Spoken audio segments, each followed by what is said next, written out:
title says, is my more fantasy looking. This leading to Victory Road, and of course this is No Surrender, which is the pay-per-view before Victory Road. So exactly, this is how I would lead up to it. This, of course, is the big lead-up show, just so you get a feel for it, of Victory Road. And so a lot of the matches on here, well, almost every match on here, leads directly to Victory Road. So, we start off, of course, at Hard Justice. I had, I can't even think now. At Hard Justice, where did I have it? Oh, yes, Eric Young versus Abyss. And, of course, Super Eric did not come to Eric Young's to save him from Abyss attacking him and mauling him. So, at the next Impact, Super Eric does come and attacks Abyss, and we get this whole, again, Abyss talking to Super Eric and telling Super Eric he knows who he is, and everyone pretty much admits that, it's Eric, and that they just, Eric's just being Eric, and that they're just all playing along with it. And what's the harm in that? And Abyss keeps going on that, that there's, you can't hide behind a mask forever. At some point you have to face your demons and whatever the demons are that created Super Eric, this, that, and he knows all about that. All of those sort of things, to the point that it's Super Eric versus Abyss, mask versus mask, and this is what we get. Just a good old-fashioned kind of little bit of, maybe going a little bit over the fans' heads a little bit, and as far as the storytelling goes, to more, I wouldn't say high concept story, but that's probably not really fair, but just kind of more of a thought-provoking type of story, as far as a storyline. And at the end, Super Eric beats Abyss, meaning that Abyss has to unmask, being Chris Parks, and he takes off the mask, and he gets this devilish grin on his face, and you start to wonder if Super Eric did the right thing by unmasking Abyss, and that will lead to Bound for Glory. Next we have Motor City Machine Guns versus LAX. Of course, the way I've been booking this, Motor City Machine Guns have been the champions. They feuded with Team 3D while Hernandez was the X Division champion. Now he's not anymore. LAX is now going to go back after their tag team champions, who they never got the rematch for. This is the rematch, and what we get here is, if you notice, I said 30 minutes, and pretty much going 30 minutes, going to first a time limit draw, and then when the fans go 5 more minutes, 5 more minutes, 5 more minutes.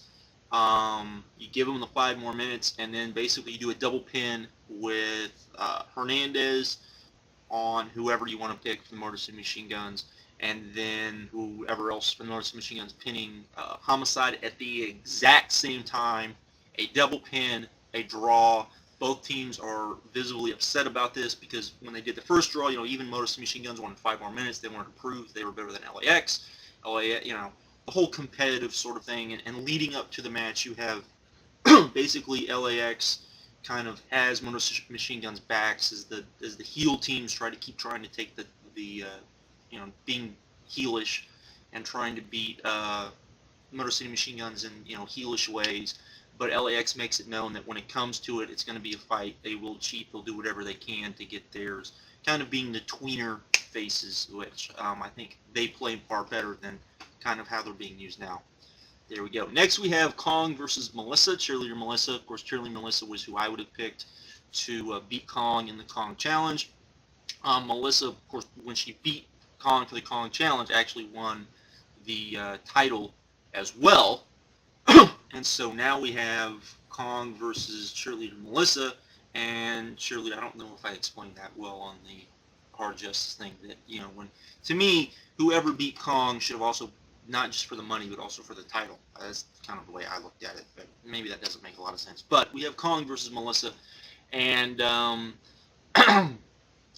you give them 15 minutes, you let them go out there. You pretty much let Kong, leading up to this, be the monster where she just keeps trying to kill people so she can get to Melissa.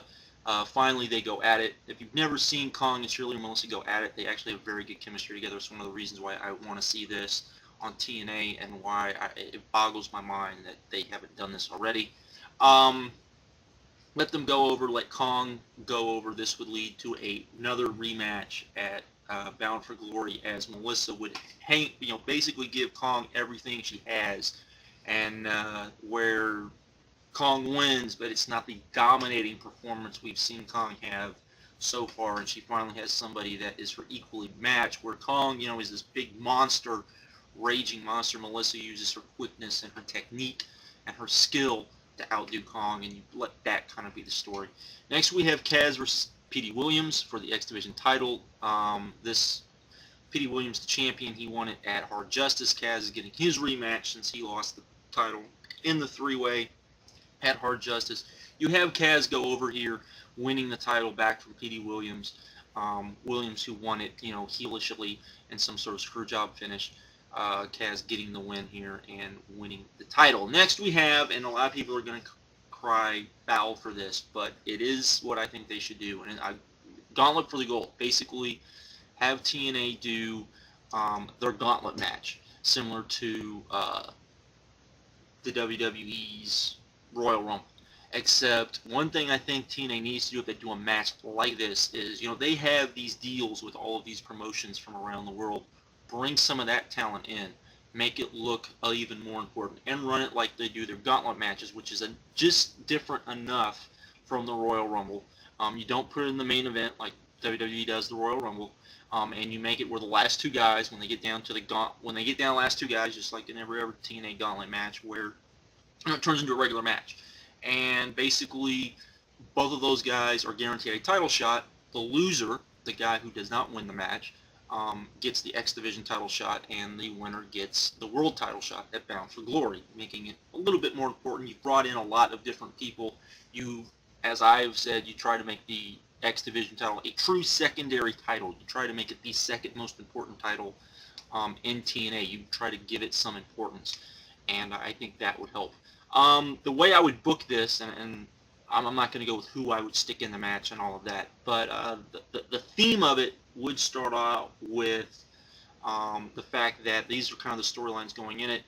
Kurt Angle and Jeff Jarrett kind of form an alliance that they'll be the last two, and then when they're the last two, they'll both go for it.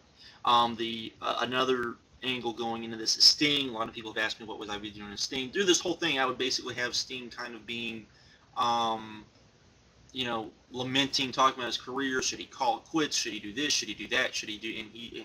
But he decides to go into this match because it's one last chance for Glory to be in TNA's biggest event of the year, go for the world title against whoever. So you have that, and then also the other is AJ coming into his own. That's the other story. AJ becoming the kind of the face, kind of feeling like he always was supposed to be TNA, and so you have that story going into it as well. And AJ comes out, and he's number one. He's one of the first guys out, and basically I would have AJ booked all the way through this to being one of the last two guys. Also, I would have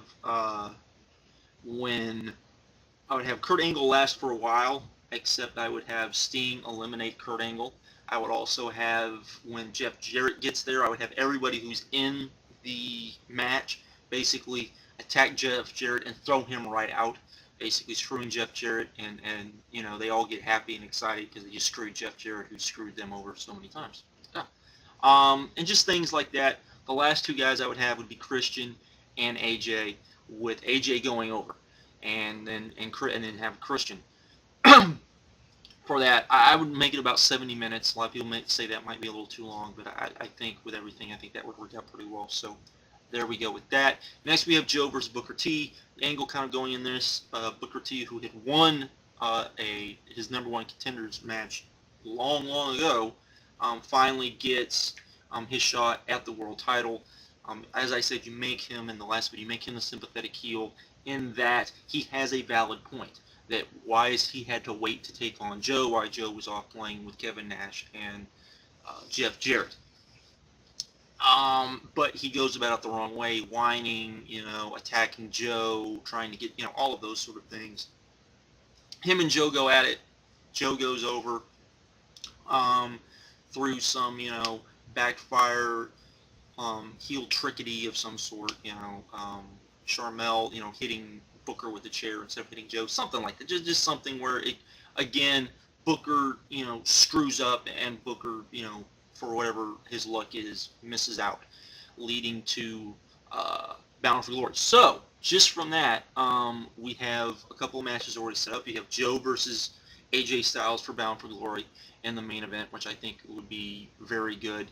You also have Kaz versus Christian. A lot of people might look at that as kind of, for the X Division title. But I do think that's important, and I do think that would be a very good match and a match that people would be willing to pay to see.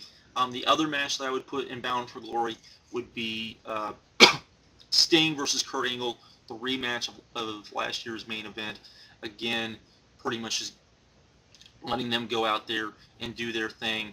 You've also got, and you also have LAX versus Motor Machine Guns in another rematch, and I would put that in Ultimate X.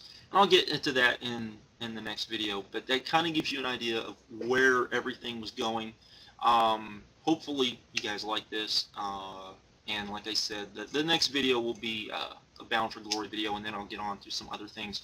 Yes, Juice. Yes, Brandon. That will be when you will get your little props. I'm going to do a video in which I'm going to do another recommended video, people I recommend people to be subscribed to, and I know a lot of people are going to get upset about it again, because there will be people on there that definitely don't need help.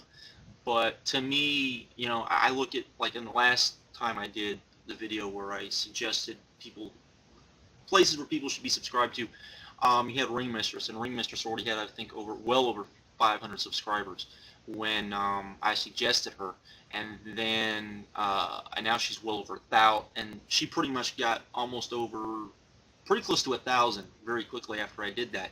And yeah, I still think she has one of the best pages there, so why wouldn't I suggest that? And there's other pages that I'll suggest as well, of things that I find entertaining, and maybe pages you probably know of, some of them you might not know of, but just things like that.